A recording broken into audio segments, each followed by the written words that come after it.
Never use a grinder with an abrasive wheel that does not match the maximum diameter and RPM of the grinder.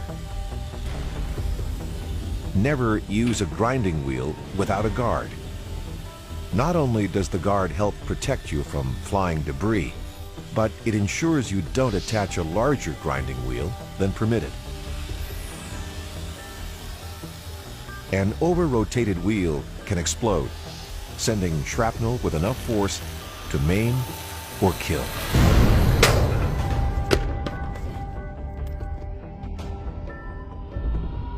Don't use a grinder without a guard. Always match the maximum RPM of the abrasive wheel to the grinder. And wear your personal protective equipment.